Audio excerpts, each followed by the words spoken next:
بسم اللہ الرحمن الرحیم یا ایہا الذین آمنوا اذکروا اللہ ذکرا کثیرا، اے ایمان والو تم اللہ کا کثرت سے ذکر کیا کرو۔ استغفر اللہ ربی من کل ذنب واتوب الیہ، میں اللہ سے اپنے تمام گناہوں کی بخشش مانگتا ہوں جو میرا رب ہے اور اسی کی طرف رجوع کرتا ہوں۔ دوستو، ذکر و اذکار کی فضیلت بیان کی جا رہی ہے۔ پچھلی ویڈیو میں ہم نے جانا تھا کہ لا حول ولا قوت الا باللہ کی فضیلت کیا ہے۔ آج کی اس ویڈیو میں استغفر اللہ کی فضیلت اور اس کی برکت جانیں گے، تو ویڈیو کو آخری تک ضرور دیکھیں اور صدقہ جاریہ کی نیت سے دوسروں تک بھی شیئر کرنا نہ بھولیں۔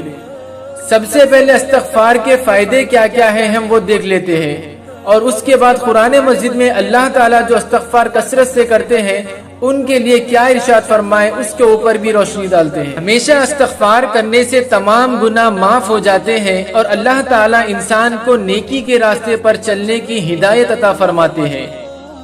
ہمیشہ استغفار کرنے سے روزی رزق میں برکت ہوتی ہے۔ ہمیشہ استغفار کرنے سے نیک اولاد میں برکت ہوتی ہے۔ ہمیشہ استغفار کرنے سے تنگدستی دور ہوتی ہے اور ہمیشہ استغفار کرنے سے بیماریاں دور ہو جاتی ہے۔ ہمیشہ استغفار کرنے سے گھر میں خیر و برکت آتی ہے۔ ہمیشہ استغفار کرنے سے ہر پریشانی دور ہو جاتی ہے۔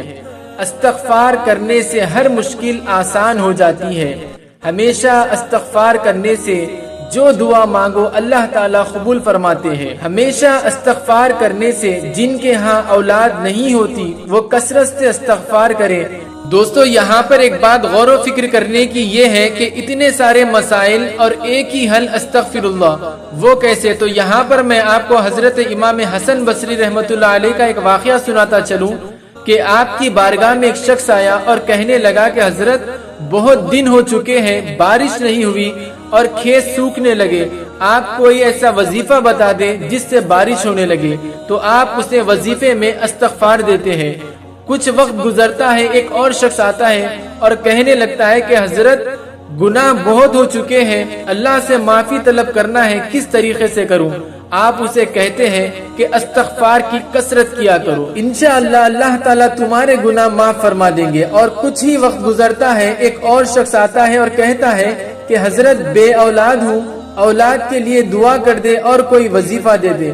تو حضرت امام حسن بصری رحمۃ اللہ علیہ اسے بھی استغفار پڑھنے کے لیے کہتے ہیں اور یہی وظیفہ اسے دیتے ہیں۔ یہ ساری باتیں ان کے پاس بیٹھا ایک شخص سنتا ہے اور کہتا ہے کہ حضرت ہر شخص آیا ہے، سب کے الگ الگ مسئلے ہیں، کسی کی بیماری ہے تو کوئی اپنے گناہوں سے پریشان ہے، تو کوئی اپنی بے اولاد ہونے کے لیے پریشان ہے، تو کوئی بارش کے لیے پریشان ہے، لیکن آپ سب کو ایک ہی وظیفہ دیے، یہ بات مجھے سمجھ نہیں آئی۔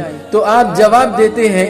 دوستو، اللہ والوں کا جواب بھی قرآن اور حدیث کی روشنی میں ہی ہوتا ہے۔ آپ اسے کوئی اور جواب نہیں بلکہ سورہ نوح کی آیت نمبر 10، 11 اور 12 کی تلاوت کرتے ہیں اور اس شخص کو اس کا جواب مل جاتا ہے۔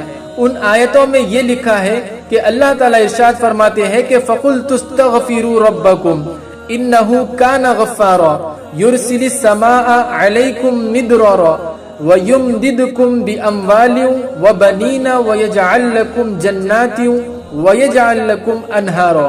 اور ان تین آیتوں کا ترجمہ یہ ہے کہ پھر میں نے کہا کہ تم اپنے رب سے بخشش طلب کرو، بے شک وہ بڑا بخشنے والا ہے، وہ تم پر بڑی زوردار بارش بھیجے گا اور تمہاری مدد اموال اور اولاد کے ذریعے فرمائے گا اور تمہارے لیے باغات اگائے گا اور تمہارے لیے نہریں جاری کر دے گا۔ تو خود اللہ تعالیٰ قرآن میں ارشاد فرماتا ہے کہ میں تمہارے گناہ بھی بخش دوں گا، تمہارے رزق میں برکت عطا کروں گا، تمہارے لیے بارش عطا کروں گا اور تمہارے لیے نہریں جاری کر دوں گا۔ بس ہمیں چاہیے کہ صدق دل سے کثرت سے استغفار کرتے رہیں۔